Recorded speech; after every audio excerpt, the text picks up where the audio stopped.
Music. It's something that we all experience. You're here, you're probably a musician. Music is everywhere. It's in every culture, it's in every era, it's in every type of society. Even groups that have no written language have got music.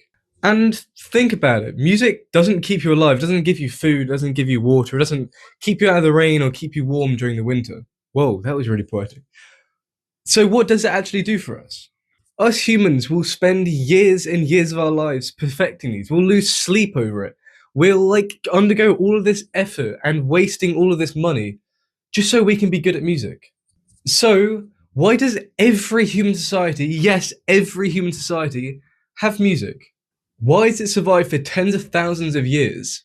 And why is it that when we have a society that doesn't have music, we fail? Yes, that is not an overstatement.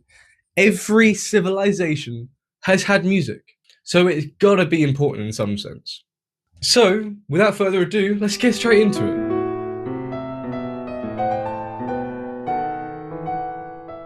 First off, let's talk a little about evolution. It's something that we've all experienced, we've all gone through it. It's a process by which we adapt to live in our environment. And the thing about evolution is that it focuses on energy. If something is a waste of energy, we get rid of it. Just like how we don't have gills anymore because we don't need to breathe underwater.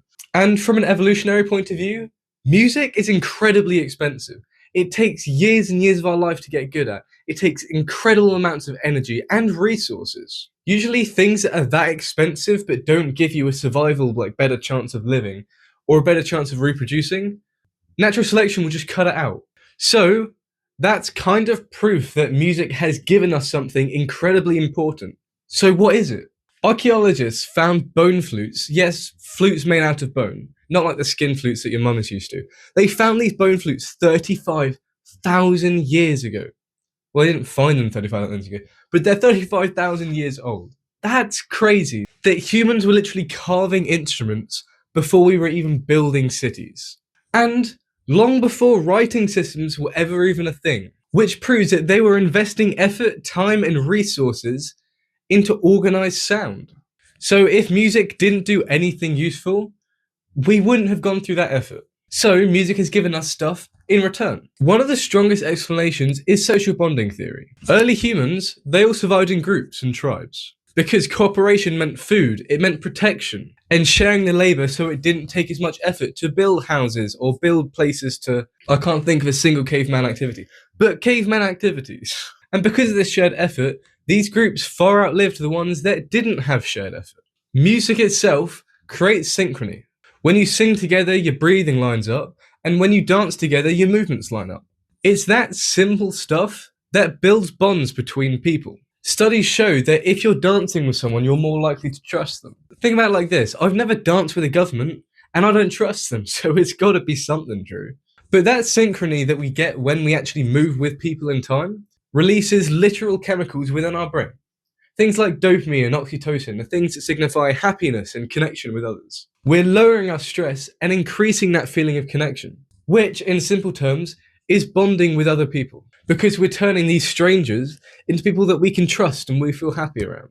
And because of that, if we're out hunting with them and they get injured, we're going to take them back with us. And because those ones survived and the other ones didn't, and the ones that survived continue their bloodline, and the ones that die obviously don't. So that synchrony was the first building block in the evolution of growing as a civilization. Because when you survive, you thrive. And when you don't, you don't.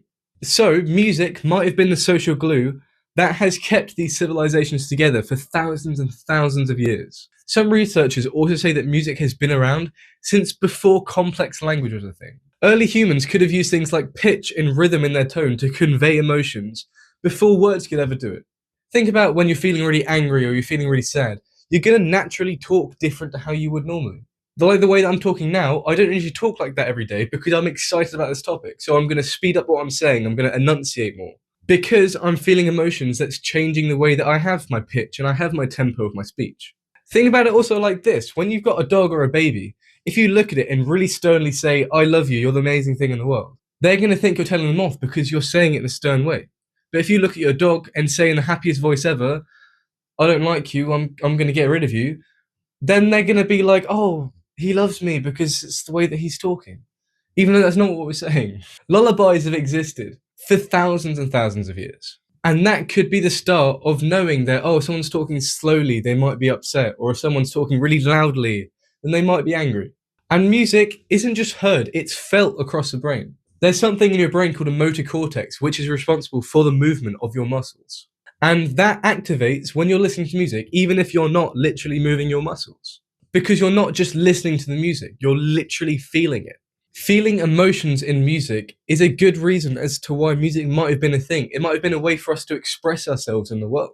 And so music might not be a separate mechanism we have in our body for survival, but music might be the thing that hijacks those systems in survival. It hijacks your prediction and your reward circuits and all things like that.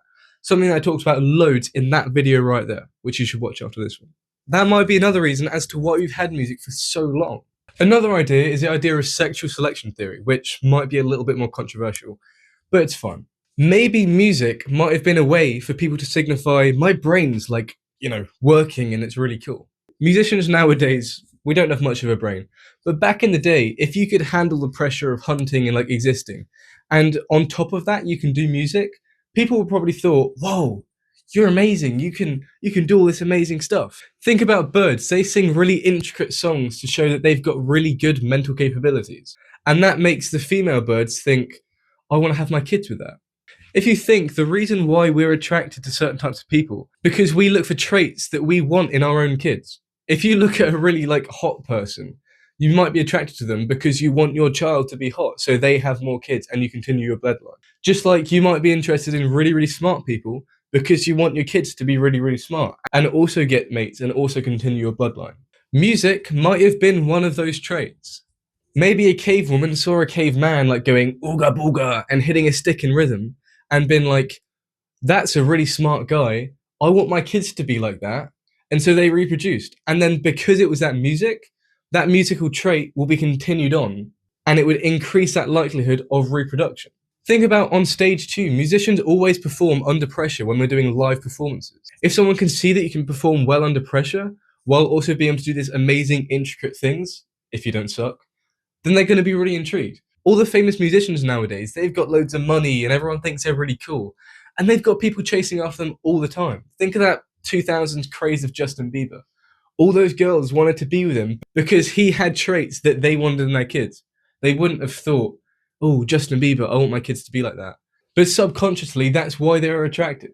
And the last theory is that music might have just been a way for us to feel our own emotions. Humans, we crave structure. We look for patterns and noises. We look for faces in things that don't have faces. And music gives you structure and time. It sets up an expectation and a prediction, and then it will break it or it won't break it, just to make you feel a certain emotion.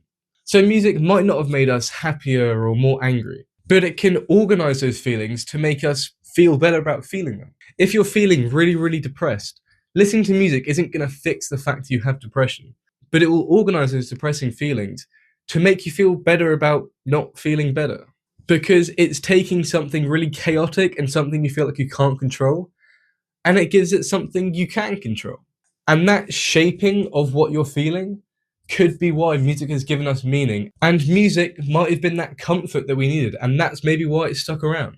So maybe music wasn't invented the way that we invent tools, but maybe it just emerged from thinking and feeling and wanting, both survival and a mate. And if you remove music from history, you get groups that wouldn't survive as long. So maybe we would have been much less evolved as to what we are now if we didn't have music. Even if music isn't an integral part of your life, it might be one of the sole reasons as to why you are here today and why your bloodline has continued on for God knows how many years. Music exists because it taps into the systems inside us without having to create new ones. And the fact that music can make us feel closer as a species, as well as organizing what we're feeling into how we're feeling, that combination makes it pretty much impossible that music couldn't exist. And once it appeared, it just never went away.